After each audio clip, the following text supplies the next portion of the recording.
fellow diamond painting addicts, and welcome back to Diamond Painting Anonymous. I'm Daphne, and I'm here today for this week's WIP and Chat. If you're new here, welcome. If you're not new here, welcome back. WIP, W-I-P, stands for Work in Progress, and this is mine. You are welcome and encouraged to go grab whatever you are working on and work alongside while I chat, or alternatively, you can treat this as a podcast and just listen while I chat. Today, I'm going to be continuing to work on my Heaven and Earth design, so let me zoom in to where I'm going to be working, and I will be right back. Okay, so I'm sure many of you probably have questions after yesterday's video about me working on this kit. Don't worry, I'll get to that, but I'm going to save that for the diamond painting section. So first, I need to talk about my regular life. What's going on in my regular life? Well, earlier this week, we had what I hope was our last big snowstorm. It snowed on Thursday and Friday. We took my sister-in-law to the airport. We decided to spend the night. It snowed. We made it home before it got terrible. So we were home on Friday, and then Saturday, there was a bit of a break, which was good because we got quite a bit of snow. And we actually had a friend of my husband who he used to work with stop by and plowed the driveway for us, which was really nice because that would have taken hubby forever with our small snowblower. So he had it done in just a couple of passes. And then Sunday, we got another big dump of snow. So I'm hoping that that was the last big snow. It snowed all day Sunday, so much snow that my mother-in-law called and said, yeah, we're going to postpone Easter dinner because it's just too snowy. So we didn't actually have our Easter dinner until Monday, which was fine. It was no big deal. Got to see everybody. It was all good. And hubby and I had figured that we might end up postponing. So I had gotten up Saturday and made the banana cream pie, but I hadn't finished the death by chocolate. I didn't start on it until Sunday morning. I got up and made the brownies, and then we got word that we were postponing it. So then I had to try and keep my husband out of the brownies all day Sunday because I didn't want to assemble the death by chocolate until we were getting ready to go. It does need a couple of hours to kind of set up in the fridge once you get everything assembled, but I knew if I left it in there, somebody would start sneaking bites of it if I left it in there for a whole day. So I just didn't assemble it until we were a couple of hours before we left.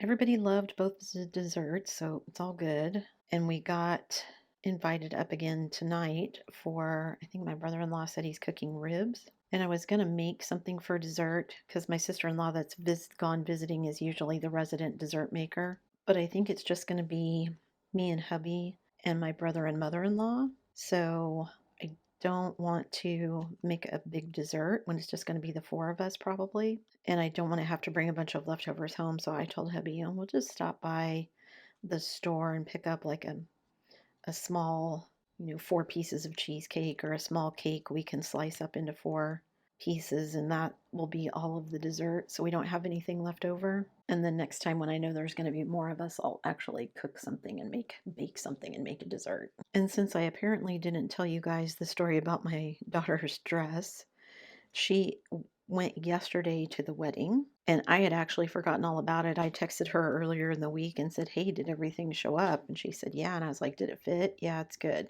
So I need to text her and find out how it went and what all was Harry Potter themed. She texted and said, Mom, are you awake? And I was like, yes. So then she asked me what she should wear, and she had a dress all picked out and said, should I wear this to the wedding? And I was like, well, it's a nice dress for a wedding. Well, it's Harry Potter themed. And I was like, oh, so you're not going to wear like robes and carry wands and no sorting hat or any of that? And she said, no, but I don't know if she was going to add things to this dress or not. Anyway, it was really cute. And my daughter hardly ever wears dresses. She's like me. She much prefers jeans, pants. Like, I can't tell you the last time I wore a dress. Even when we dress up to go places, I normally wear slacks. So anyway, she does too. So I was happy that she wanted this dress. But of course, her next question was, Mom, can you help me out paying for it? So I had a couple of other things in my Amazon cart that I wanted to send her anyway, but it wasn't enough for free shipping. So I'd been waiting for something to add into the cart so I could get free shipping. So it actually worked out pretty good that I sent it to her. So I got the free shipping. She got everything really quickly, and it all worked out. So that was my dress story. I still feel like I told you guys that story before. So, anyway, my husband and I went grocery shopping yesterday and we're on our way out the door. And he stops like he's forgotten something. And I'm like looking around thinking, oh no, did he leave his phone somewhere? Does he dropped his wallet? What's he missing? And he looks at me and he goes, you didn't find any more money? Because it was the store last week where I found the $50 bill. And then we went to eat after we got done shopping. And one of the cashiers at the fast food place was telling all the other workers, don't take any $100 bills because there's some lady passing around counterfeit hundreds. I told my husband, why do they always try to counterfeit the hundreds? Because because they get counterfeited so often, people check. I don't know what they do here in Canada, but I know in the States, like a lot of the like convenience stores and stuff, either just flat out won't take high dollar amount bills like that, or they have like specialty pins that they can mark on the bill and it'll tell them whether or not it's a true treasury bill or whether it's a fake. So hubby and I were talking, and I was like, why do people always try to counterfeit the $100 bills? Because people watch out when it's a high dollar amount like that. And so I'm like, how come people aren't out there trying to counterfeit $20 bills? Not that I'm encouraging anyone to counterfeit anything, but I don't understand criminals, I guess. I mean, I guess, aren't there, I guess it's the highest amount that's in normal circulation, maybe. I can still remember my dad when we were kids. He had a full time job and he worked nights using the GI Bill to pay for his college. And when he graduated from college, we bought a new house and it was in a new subdivision and everything. And my dad took all of us kids to the bank with him, and he had the bank people like put a pile of cash.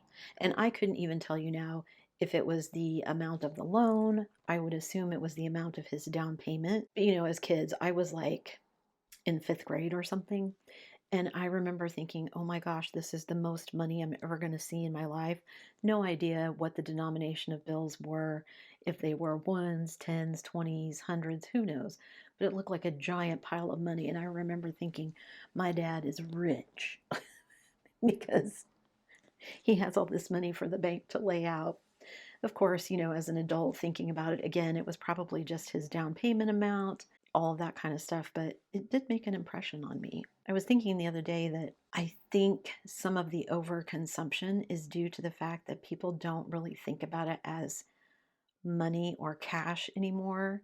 Everything is electronic. Like you don't get an actual paycheck, they just deposit numbers in your account and then you spend those numbers. And so we've become very disconnected from actual cash. I think that's why a lot of people who budget, one of the things they have people go back to, people who teach like how to make a budget, stay within your budget, that kind of thing, how to get yourself out of debt. One of the things they recommend is getting cash and using that to pay your bills. So rather than going to the grocery store with a debit card, you go to the grocery store with an envelope of cash, and that's it. So you can't spend more than you meant to, like you could if you were using your debit card. Oh, I only meant to spend 200, but I spent 3. Well, whatever.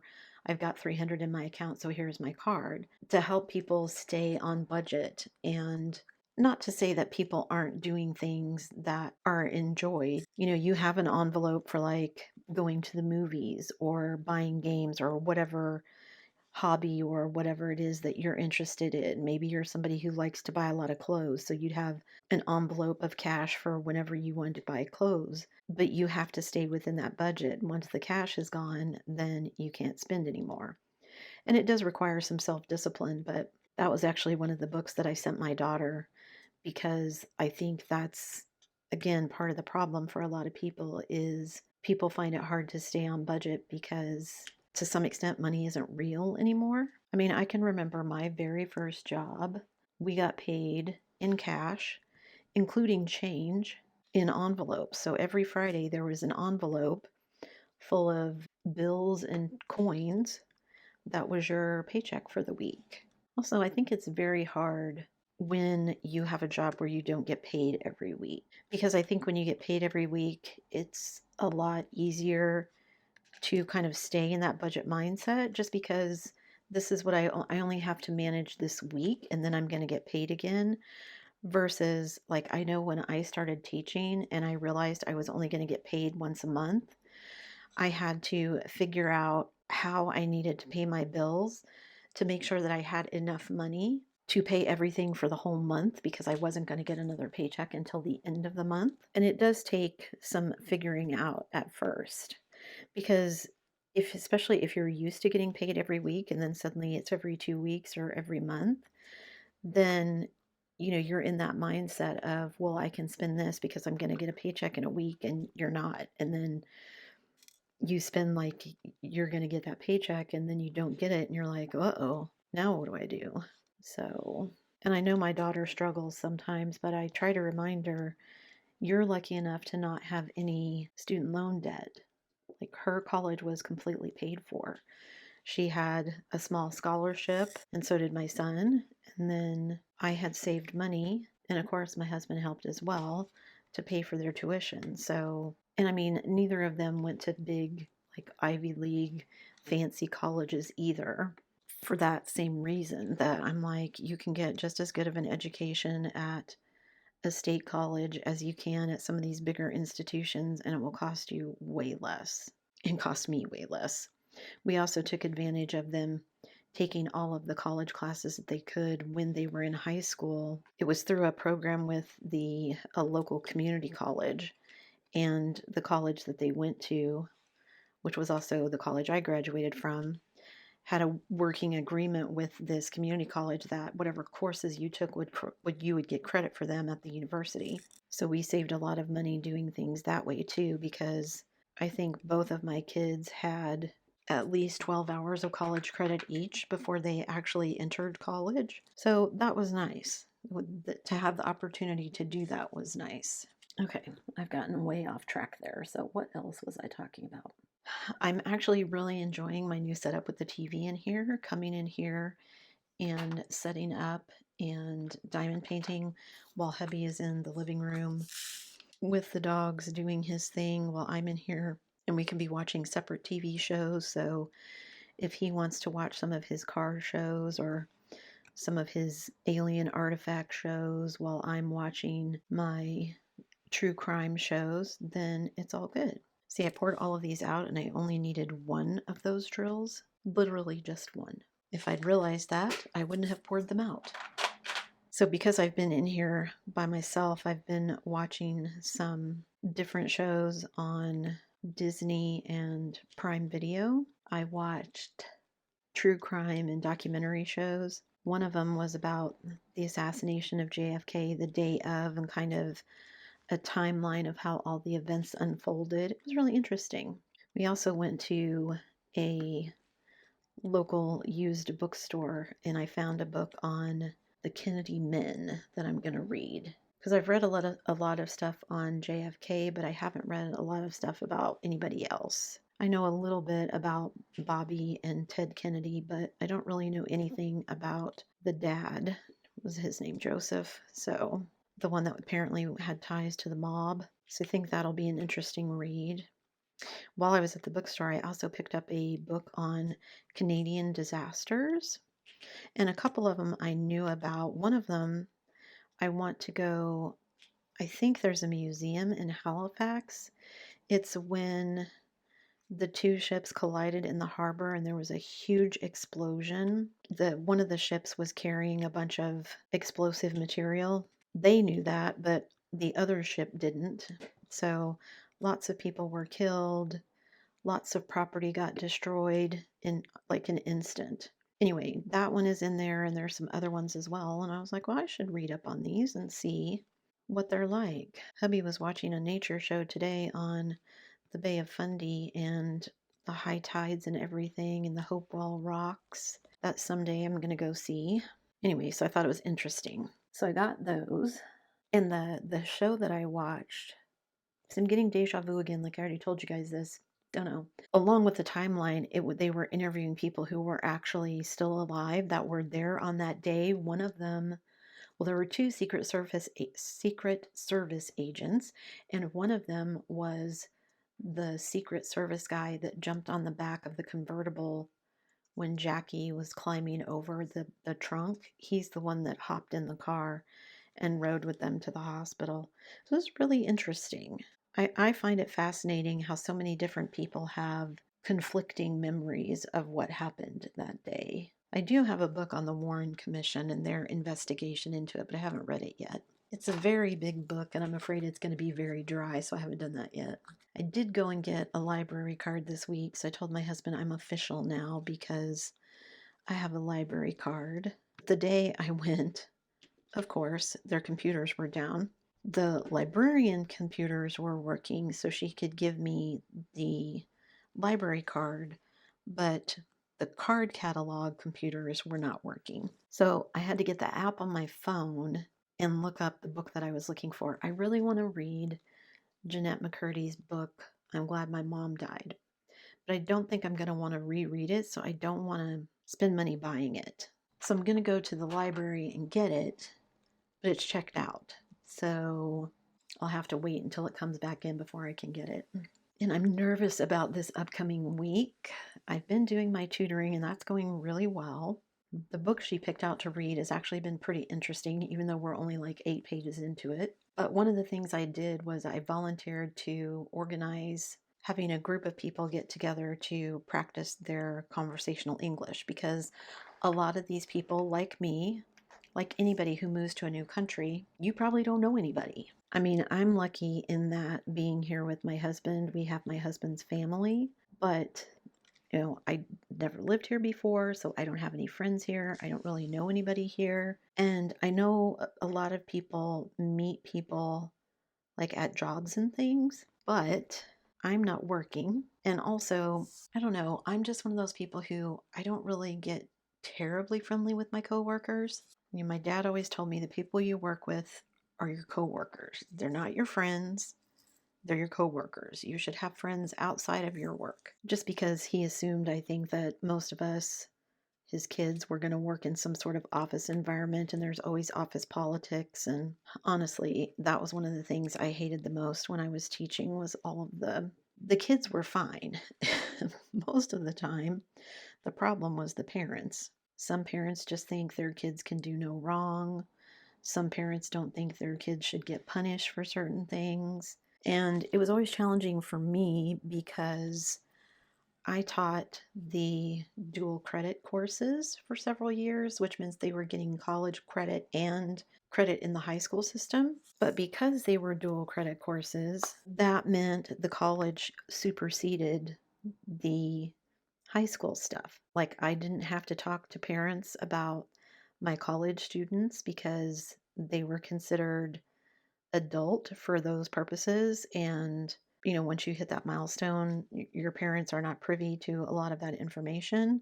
A lot of parents did not like that. And one of the college's policies was, if the instructor, and it's in the syllabus that says you get zeros for late things, and then I have people turning stuff in late and getting zeros, and then their parents wanting to argue about it. The college always backed me up, which was nice.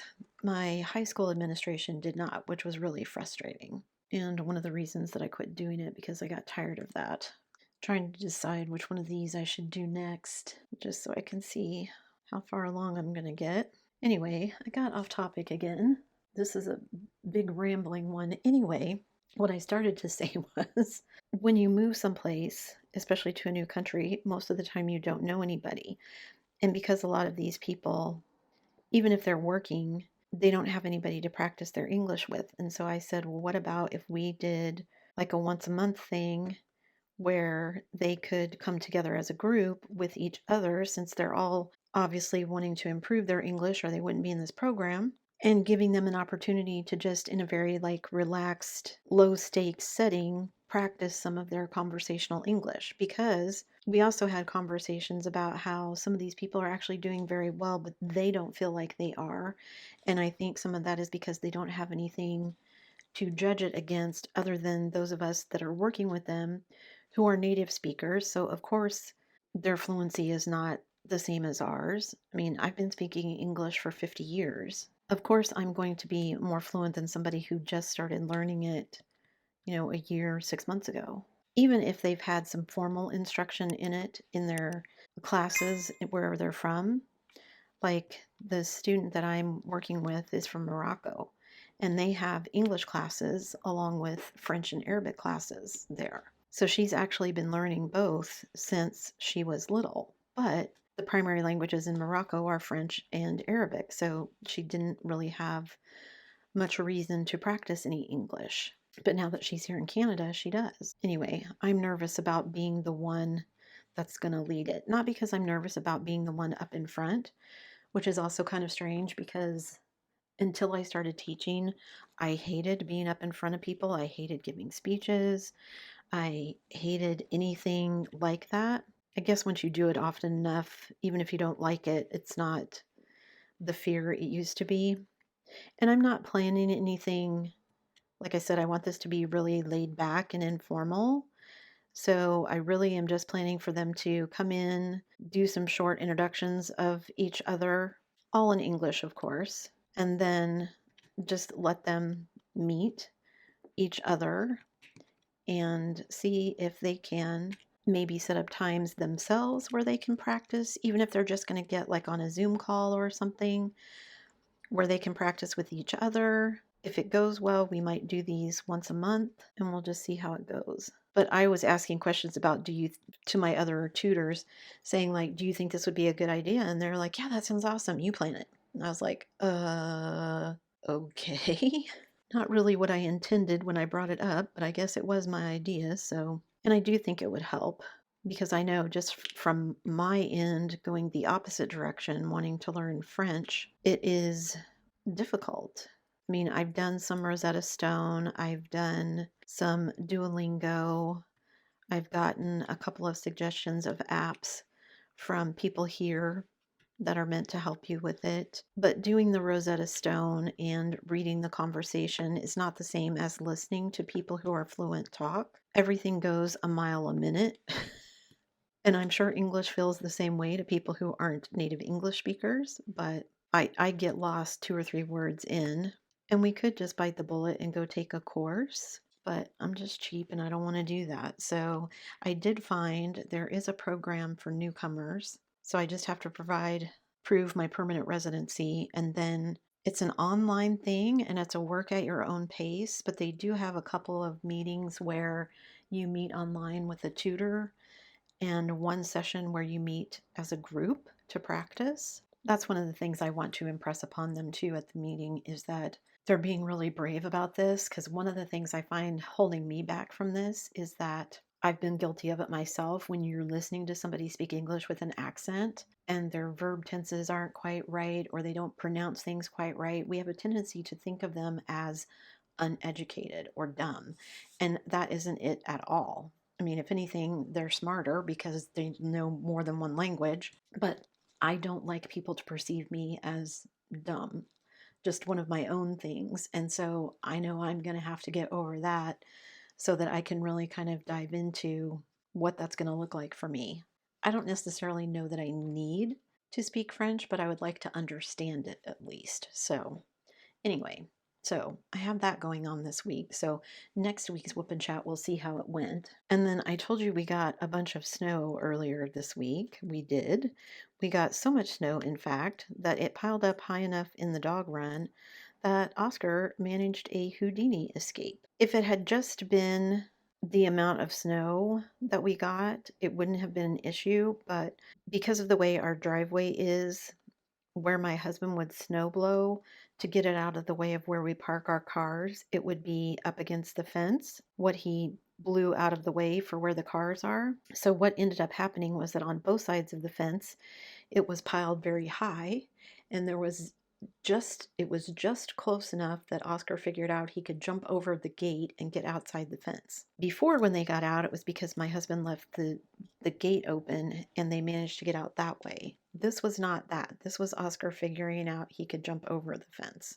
Because he was outside by himself, he did not go very far. He was actually down in our driveway, sniffing the driveway. And as soon as my husband opened the gate and called him, he came running back in, happy as a clam.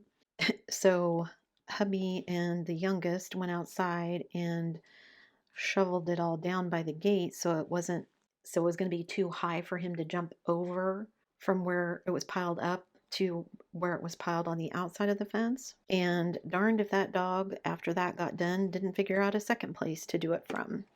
So then they had to go back out and shovel all that down as well. So he hasn't managed another escape yet, but he and Sable both, whenever they go outside, will go over and nose the gate to see if just by chance someone happened to not close it all the way and they can get out that way.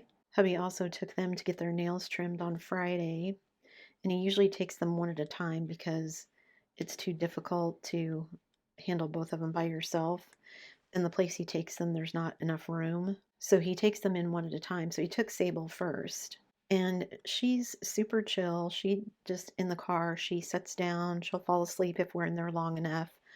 She just lays down and pays it no mind. So she was really good. Oscar was out of his mind trying to figure out where they had gone because he didn't go with them. So then when they came back, he's all excited. And of course, hubby puts the leash on him and he's super excited.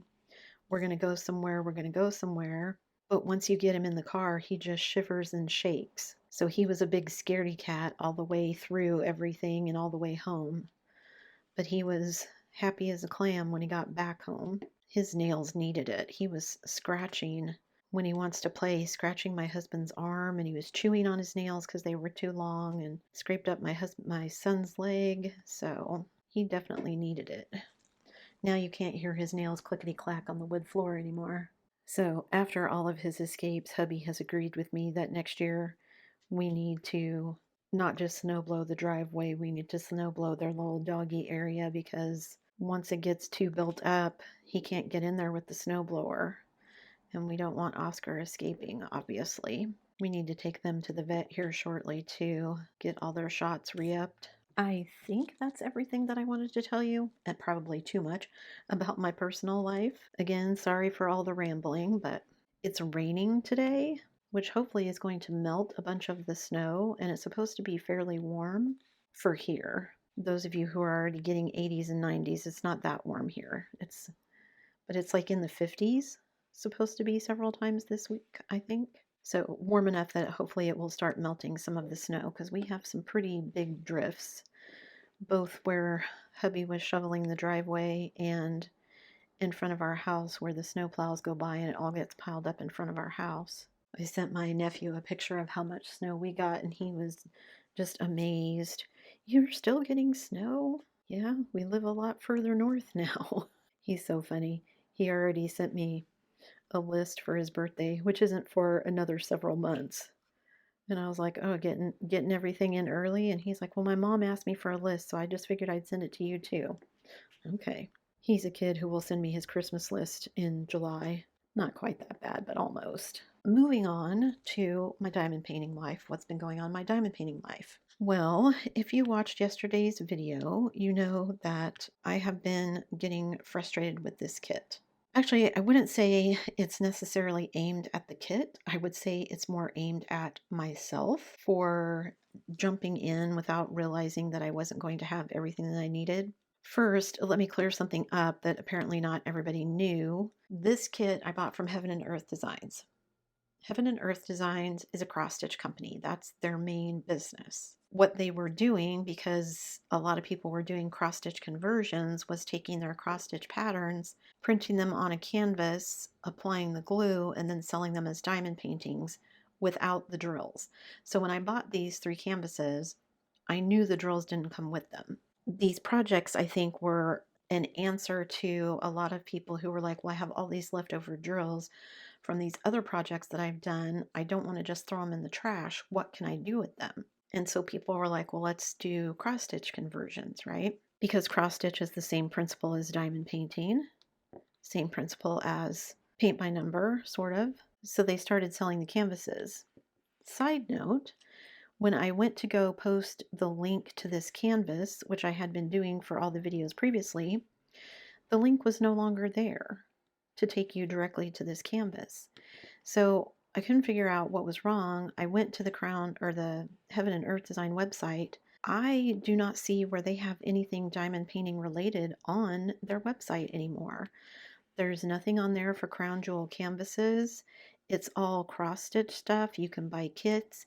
You can still buy charts from them and then do your own diamond painting conversion, but it doesn't look like they're selling the crown jewel canvases anymore. I don't know if it got too expensive because of shipping right now. I don't know if that was just kind of a side business and it was more work than it was worth for them finally, or if they just, I bought these canvases 5 years ago. Maybe they've just decided at this point, this isn't really what we got into this business for, so we're going to cut this part of it out. I don't know. Could be supplier issues, who knows? So if anybody knows why, not that it matters, I'm just nosy. If anybody knows why they stopped carrying them, I'm curious. I mean, diamond painting companies come and go, I get that. And I can certainly understand if, with it not being their main product line, that maybe they just didn't want to continue it anymore, but I'm just curious that it seemed like it disappeared overnight because it was there, all the links for everything were there last week, and then suddenly they weren't. Anyway, so I knew I was going to have to be working from my own drills. And with the first one that I did, I purchased the drills from someplace. So I had enough that I knew I could finish the project. But the point of a lot of these is, again, to source these and use your own spare drills so that you're not just throwing tons and tons of plastic drills in a landfill. So it's not heaven and earth's fault. There's no, I should contact them and get extra drills. That's not how it works. This is completely on me for not being more careful about what I had and what I didn't. And I will say, when I asked you guys for help, everybody had tons of great suggestions, which was awesome. But I also had a ton of people who volunteered to send me drills. And I absolutely am floored by how kind all of you are in this community.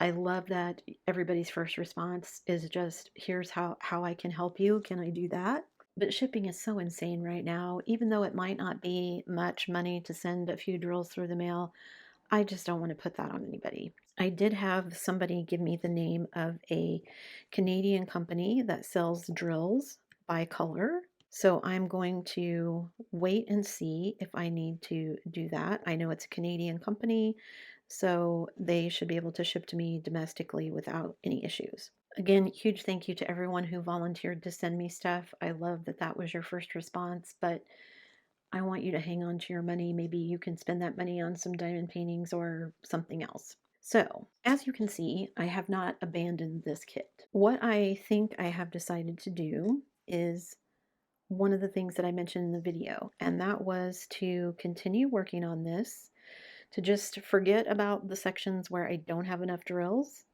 leave those for the moment, because in the grand scheme of things, I need 15, 20 drills of that color. That's not a huge amount in a kit this size.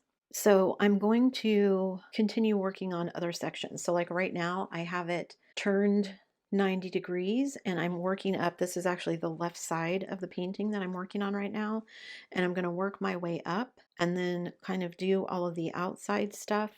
And once I get over onto the right side, it turns into more like varying shades of green, which are a bunch of the greens and yellows or colors in my tray that I haven't even touched yet. A lot of brown has been going on so far.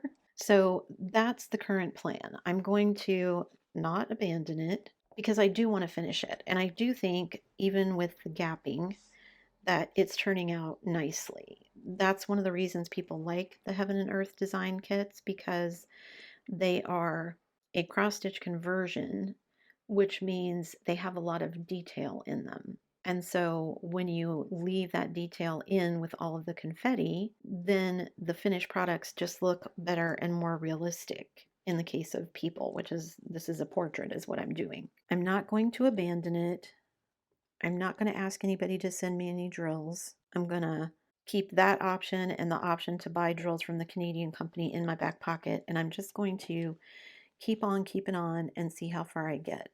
I am still working on other kits at the same time. I'm working on Benedict Blue. I've got 2 sections finished on that. I think I have put together a plan for the teacup that will let me finish the teacup without making myself crazy. I think some of it too is just that I seem to have had issues on several projects lately. So I was having issues with the teacup and then I was having issues with this. So I think moving to something that I'm not having issues with, like Benedict Blue will be a great help. Benedict Blue, everything is so nice and smooth when I'm working on that one. Everything is fitting together nicely, knock on wood. So that one is going well. I keep thinking we're halfway through April. Today is only the 12th. We're not even quite halfway through, almost, but not quite. So if I get my rear in gear and I spend some time in here watching my shows, getting caught up on things while I'm diamond painting, it will be even better. And I think as I get to, some of these sections up here, there's going to be more multi-placing because I can already see there's 2 or 3 colors here there's a lot of, like this little arrow symbol, there's a lot of in this little section. So that means it will go faster because I won't be having to change colors as often. I do think that I'm now headed in a good direction, and I think I'm in a good mental headspace now. I think I was just getting bogged down in all of the issues and not looking at the bigger picture. Like many of you said, from a distance, she looks awesome. Some of the things that I'm worried about, nobody else will ever even know because your nose isn't an inch from the canvas while you're working on it. You're just going to see the finished product, so it's all good. I'll get the satisfaction of finishing it, which is something I really want to do. I don't know if I will finish the other heaven and earth or whether I will pass it on to someone else. I kind of feel like I want to finish it, but with my own spares. But that means I need to start really paying attention and collecting spares for that because I have borrowed from that kit up to do this one because a lot of the browns that are in this kit are also in that kit. So I definitely am going to need to collect some more spares of those colors. Or maybe I just kit up what I have on hand and then I buy some drills from that Canadian company to finish out what I don't have. I don't know. But that's going to be a back burner project. I don't think I'm going to attempt the other heaven and earth this year. I should because it is one of my 2021 kits and that was one of my goals this year. But if I can get all of the other 2021s finished except for that one, that's still a pretty good win for me because, well, 2 of my 2021 kits are big ones. One is the Notre Dame Night, which is huge, and the other is my Angel of Justice, which is one of the 2 craftablies I have left, and it's pretty big. So we'll see. Maybe I'll do some other small kits between then and now, like my Slow Jazz and the Aquarius Teacup and some other smaller ones, and then I'll feel ready to tackle some of those bigger kits. I didn't get a huge amount done today because I was rambling, but that's okay. I am going to come back in here later today, turn the TV on, and do some work on it. Again, huge thank you to everybody who offered your suggestions and help. It really does warm my heart that everybody was jumping in with helpful suggestions. Can I send you drills? Here, try this. Have you thought about that? Just again, super grateful that we can all be kind to each other. Don't forget that next month in May, we're going to be doing our next themed diamond paint along, and the theme for that one is, instead of your oldest kit, to work on your newest kit.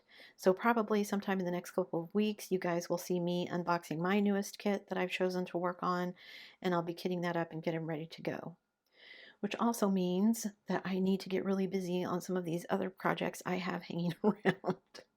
So fingers crossed that next time you see me for a whip and chat, I will have some decent progress made. Thanks for sticking around through the end of the video and all of my rambling. Before you leave, don't forget to do all the things. If you like this video, give it a thumbs up. Hit that subscribe button if you haven't already, and hit that bell notification icon so that you can be informed of future uploads. And as always, guys, thanks so much for watching. Don't forget to wait for the dogs. Are you stretching, Sable? Did you guys enjoy your nap? Oh, stretch it out, Oscar. Stretch it out. Was it a good nap? Did you guys nap like good girls and boys while I was filming? Did you nap like good girls and boys? Hi, Sable. Hi, oh, sorry, I didn't mean to shock you. Hi, Sable.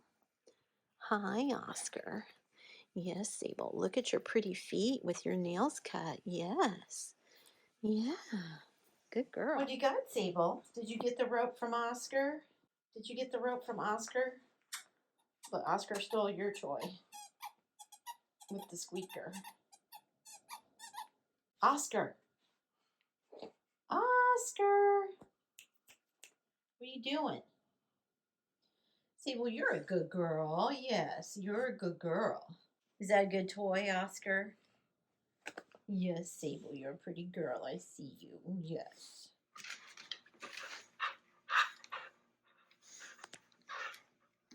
You look so vicious. Pull! Pull, Oscar! Pull!